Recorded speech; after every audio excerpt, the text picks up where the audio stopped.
जय हिंद साथियों, डॉक्टर संग्राम पाटिल इंग्लैंड से बात कर रहा हूँ। साथियों, ब्राह्मण लोग ये ब्रह्मा के मुख से पैदा हुए हैं, ऐसे कहा जाता है। ब्राह्मण ग्रंथों में, जिसे आज हम हिंदू धर्म के ग्रंथ मानते हैं, उनमें ये बात कई जगह पर लिखी हुई है। और बाकी लोग जो है क्षत्रिय बाहु से, वैश्य जांघों से और शूद्र जो है ये पैरों से उत्पन्न हुए ब्रह्मा के, ऐसी बात कही जाती है। तो मैं इस वीडियो में 4 मुद्दों पर बात करने वाला हूँ। सबसे पहली चीज, जो ब्रह्मा जो कहे जाते हैं वो क्या चीज है, ये कंसेप्ट क्या है। दूसरी बात जो है, जिनको ब्राह्मण कहा जाता है ये कौन लोग हैं, कौन हुआ करते थे। तीसरी जो बात है, ब्राह्मण ब्रह्मा के मुख से आए, ये क्यों कहा जाता था, क्यों कहा जाने लगा, और पहले ये इसकी शुरुआत कहाँ हुई और इसको क्यों बिगाड़ दिया, ये चौथा मुद्दा है। तो सबसे पहले शुरुआत करते हैं कि ये ब्रह्मा क्या होता है। तो साथियों, अगर आपको इसके डिटेल्स पढ़ने हैं तो मैं इस बुक की रेफरेंस दूंगा। ये त्रिपिटक के आधार पर बुक लिखी गई है। Vipassana research institute Igatpuri, VRI Igatpuri की ये बुक है, और ये बुक का नाम है त्रिपिटक में सम्यक संबुद्ध। तो ये जो साथियों कंसेप्ट है कि ब्रह्मा क्या है, तो इसी किताब में एक जो लोक सुत्त नामक जो सुत्त है, सुत्त यानी चैप्टर्स हुआ करते थे, ऐसे 84,000 चैप्टर्स त्रिपिटक में है, सुत्त है। उसके लोक सुत्त नाम के सुत्त में ये ब्रह्म शब्द का एक अर्थ दिया गया है कि ब्रह्म का मतलब होता है धर्म। ब्रह्म में विहार करना मतलब धर्म में विहार करना। ब्रह्म मुहूर्त यानी धर्म का मुहूर्त। तो ब्रह्म का मतलब होता है धर्म के जो सबसे प्योर जो तत्व होते हैं उन्हीं को ब्रह्म कहा जाता था। और इसके आधार भी त्रिपिटक में है, दिए हुए हैं। जैसे कि धम्म चक्र प्रवर्तन जब किया था भगवान बुद्ध ने, तो उसको किस तरीके से कहा गया है ये आप इस स्लाइड में देखिए। मैंने ये बुक से थोड़े से स्क्रीनशॉट्स निकाले हैं। एस सो भगवा बुद्धो एस सिहो अनुत्तरो सदैव कस्य लोकस्य ब्रह्मचक्र पवत्तयी। तो धम्म चक्र प्रवर्तन, इसको ब्रह्म चक्र प्रवर्तन ऐसे कहा है, ये त्रिपिटक का है। तो ब्रह्म चक्र को, धम्म चक्र को ब्रह्म चक्र कहा है, मतलब धम्म को ब्रह्म कहा है। इस जो ये जो वर्ष है, सुभाषित है इसमें। तो ये ब्रह्म क्या हुआ करता था, तो एक थियोरेटिकल कंसेप्ट है हमारे लिए, क्योंकि हम नहीं जानते, हम उसको फील एक्सपीरियंस भी नहीं कर सकते।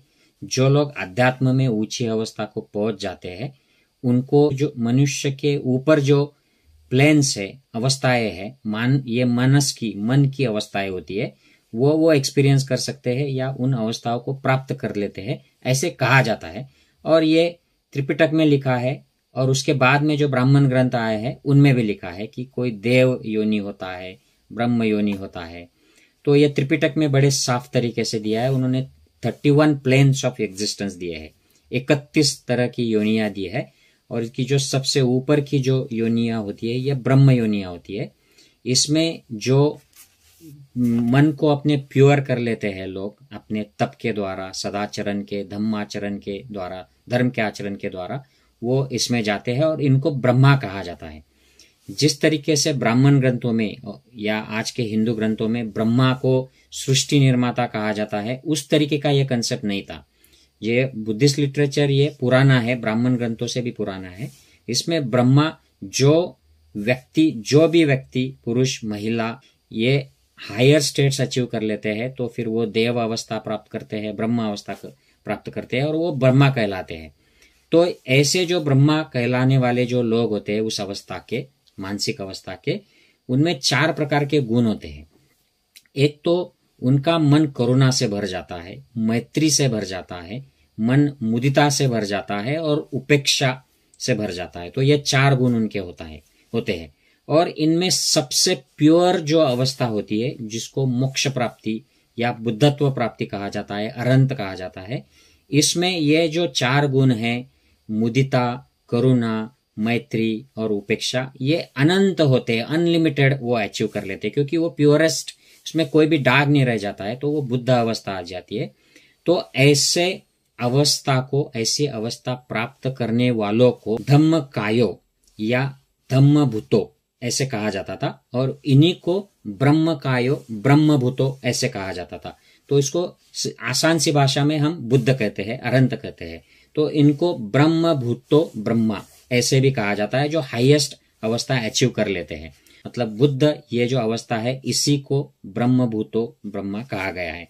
ये क्लियर कट त्रिपिटक में दिया हुआ है, आप भी पढ़ सकते हो। इसका रेफरेंस मैंने आपको दे दिया है। ये बुक ऑनलाइन भी अवेलेबल है, आप ऑर्डर कर सकते हो, बहुत सस्ती किताब है। तो इसका और क्या इसमें प्रूफ दिया है, तो जो भारद्वाज ब्राह्मण थे, उन्होंने भगवान बुद्ध के साथ कुछ बहस की, और उसके बाद बुद्ध ने उनको उपदेश किया। तो वो उसके बाद में उन्होंने कहा कि ब्रह्मा ही सखी, मतलब आप ही ब्रह्मा हो, आप साक्षात ब्रह्मा ही हो, ऐसे भारद्वाज ब्राह्मण ने उनको कहा था। और ऐसे अलग अलग तरीके के स्टेटमेंट्स है, जिससे त्रिपिटक में ये प्रूव हो जाता है कि वो बुद्ध धम्मभूतो या ब्रह्मभूतो ब्रह्मा थे। भगवान बुद्ध या कोई भी व्यक्ति जो सम्यक संबुद्ध बन जाता है, वह ब्रह्मकायो या ब्रह्मभूतो ब्रह्मा होता है। तो ये बात हो गई ब्रह्मा की। अब दूसरी जो बात है कि ब्राह्मण कौन है, तो इसके भी बड़े क्लियर शब्द में एक्सप्लेनेशंस त्रिपिटक में दिए हैं। तो हमें अगर हम ब्राह्मण ग्रंथ जो हिंदू धर्म के ग्रंथ कहलाते हैं, अब इनमें देखें तो ब्राह्मण को भूदेव या ब्राह्मण को ब्रह्मा के मुंह से उत्पन्न हुए सर्व, जो पृथ्वी पर जो भी प्रॉपर्टी है, जो लोग हैं, उनके मालिक और उनकी सेवा में सारे लोगों ने व्यस्त रहना चाहिए। इस प्रकार का एक वर्ण श्रेष्ठत्व, एक सांप्रदायिक पद हमें लगता है, ब्राह्मण पंथ लगता है। और ये ब्राह्मण के घर में ब्राह्मण जन पैदा होता है, शूद्र के घर में शूद्र पैदा होता है। तो इस तरीके की एक व्यवस्था होती है। ये ऐसी तरीके की व्यवस्था काफी वेल सेटल बुद्धा के जमाने में भी थी, और लोग आर्ग्यू करने आ जाते थे भगवान बुद्ध से कि हम ब्राह्मण है और हम श्रेष्ठ है, हम प्योर है, क्योंकि हम ब्राह्मण घर में जन्मे हैं। तो भगवान बुद्ध ऐसे लोगों को उपदेश किया करते थे। तो यहाँ पर एक मैंने आपको स्क्रीनशॉट लिया है कि ये इस तरीके की बात चलती थी कि ब्राह्मण ही शुद्ध है और ब्राह्मण जो है वे शुद्ध नहीं है। ब्राह्मणाव ब्रह्मणो पुत्ता ओरसा मुखतो जाता ब्रह्मजा ब्रह्म निमित्ता ब्रह्मदाया दाती। मतलब ब्राह्मण ही ब्रह्मा के औरस पुत्र है, मुख से उत्पन्न हुए हैं, ब्रह्मा से जन्मे हैं, ब्रह्मा द्वारा निर्मित है, ब्रह्मदायाद है, यानी ब्रह्मा के असली वारिस है। इस प्रकार की मान्यता उस वक्त भी चलती थी। तो भगवान बुद्ध ऐसी जब चर्चा होती थी, वाद विवाद होते थे, तो उनमें एक्सप्लेनेशन देते थे।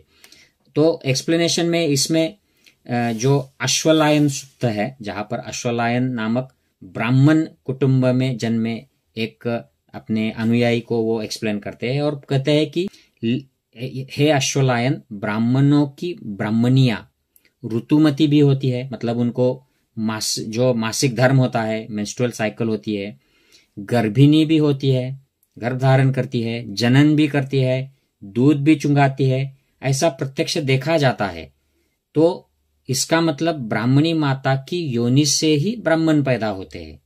तो फिर ये ब्रह्मा के मुख से पैदा हुए ऐसे कैसे कहा जा सकता है? ऐसे भगवान बुद्ध उनको सवाल करते थे, तो उनके पास जवाब नहीं होता था। फिर बुद्ध और उसके भी आगे कहते थे कि सिर्फ यहाँ जम्बूद्वीप पर ही ऐसा क्यों है?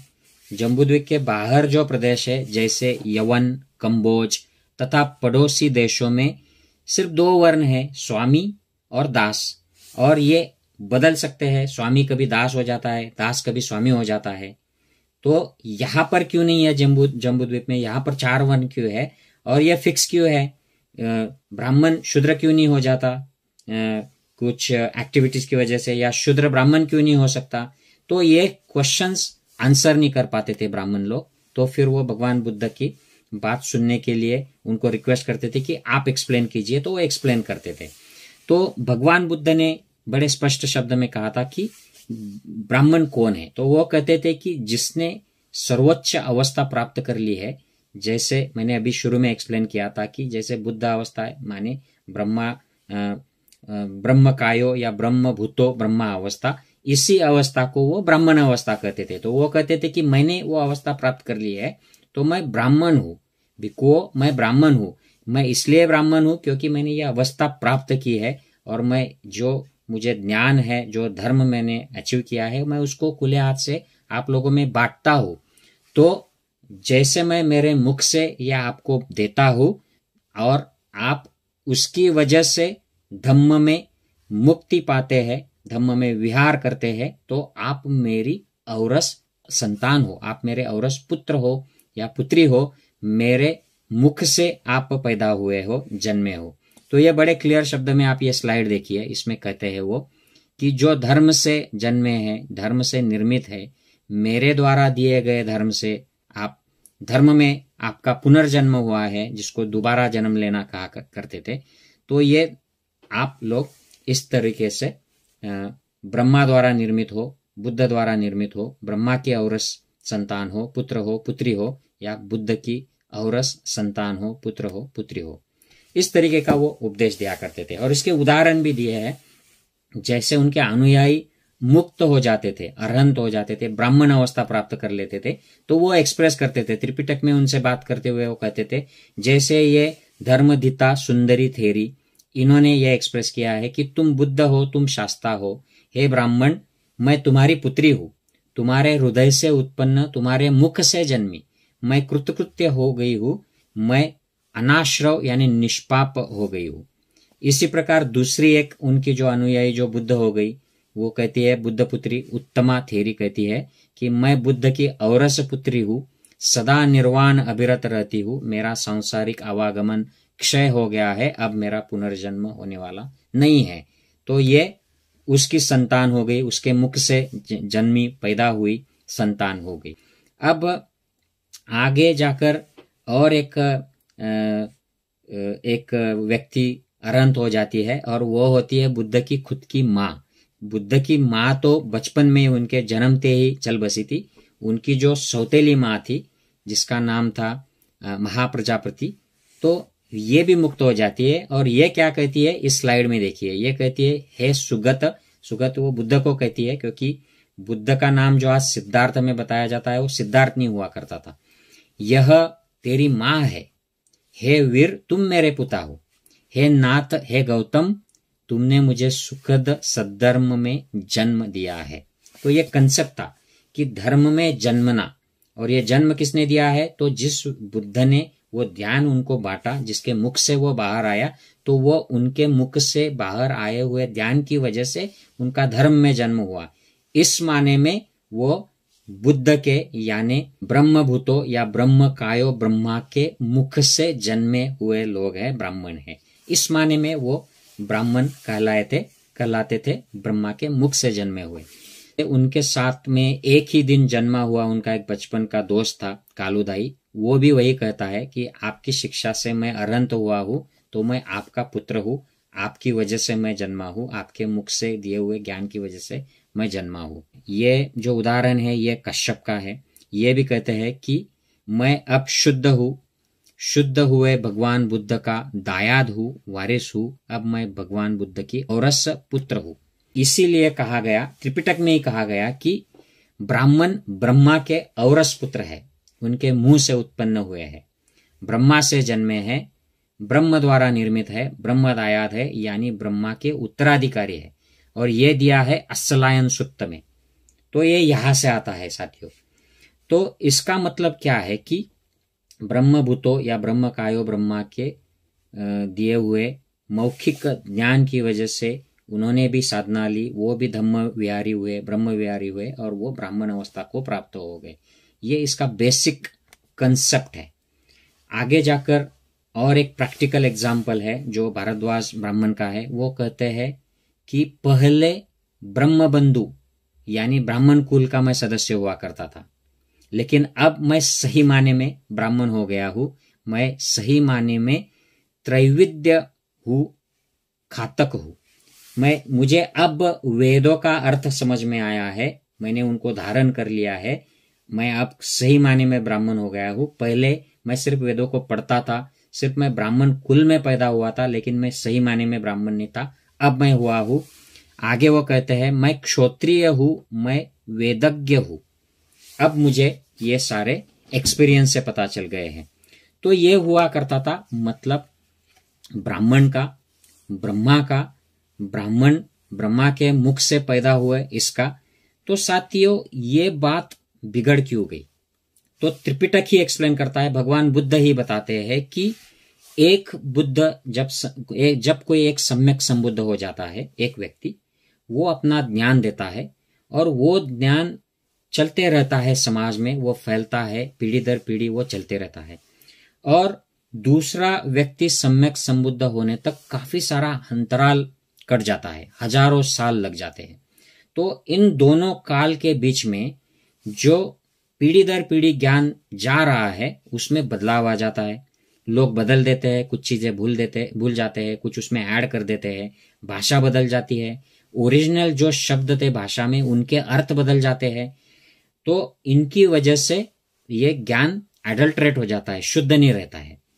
दूसरी बात यह होती है कि कुछ लोग इसमें अपने स्वार्थ हेतु, अपने व्यवसाय चलाने के हेतु बदलाव कर देते हैं।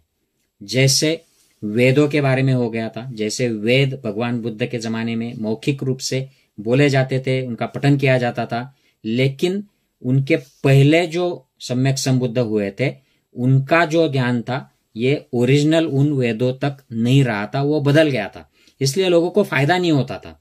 तो वो ऊपर ऊपर के कर्मकांड करते थे, पाखंड करते थे, पुरोहितगिरी करते थे और काफी सारी गलत चीजें उसके नाम से होती थी। तो भगवान बुद्ध आने के बाद उसमें फिर से बदलाव हुआ, उन्होंने शुद्ध रूप से फिर से धम्म का ज्ञान दिया, धर्म का ज्ञान दिया, सनातन धर्म का ज्ञान दिया, और फिर वो फिर से चल पड़ा और वो 1000 साल तक चलते रहा और फिर से उसमें एडल्ट्रेशन हो गया और फिर अलग अलग हम जो धर्म ग्रंथ देखते हैं तो इसकी वजह से ये बदल जाता है। बुद्ध और एक कारण इसमें बताते हैं कि संप्रदायवादी अनाड़ी लोग इसको बदल देते हैं, उनके हाथ में ये चला जाता है। तो ये हाथ में उनके जैसे ही चला जाता है वो उसके साथ खिलवाड़ करते हैं और इस नॉलेज को वेस्ट कर देते हैं, बर्बाद कर देते हैं, एडल्ट्रेट कर देते हैं। तो इसकी वजह से ब्राह्मण के घर में जो लोग ब्राह्मण हुए हैं, बुद्ध की ज्ञानी वाणी सुनकर उन्होंने भी ब्राह्मण अवस्था, बुद्ध अवस्था, अरहंत अवस्था प्राप्त की है, उनके बाद की जो पीढ़ियां होती है वो खुद को ब्राह्मण कहती है। वो हालांकि उन्होंने सत्य की, ज्ञान की प्राप्ति नहीं की है, वो शुद्ध नहीं हुए, अरहंत नहीं हुए, फिर भी वो ब्राह्मण कहलाते हैं। और फिर बाकी लोगों को क्षत्रिय, वैश्य, शूद्र, अस्पृश्य ये कैसे बनाया जाता है? तो इसका भी एक्सप्लेनेशन त्रिपिटक में आता है। एक बुद्ध के जो अनुयायी है, भगवान बुद्ध के, वो ब्राह्मण ही घर में पैदा हुए हैं लेकिन अब वो अरहंत हो गए हैं। वो बताते हैं कि ये सब सांसारिक प्रोपेगेंडा है, ये सिर्फ व्यवहार का प्रोपेगेंडा है, ये धर्म की बात नहीं है, ये किसी ने धर्म में बनाए नहीं है, ये समाज ने बना दिए है, इनका धर्म से कुछ लेना देना नहीं है।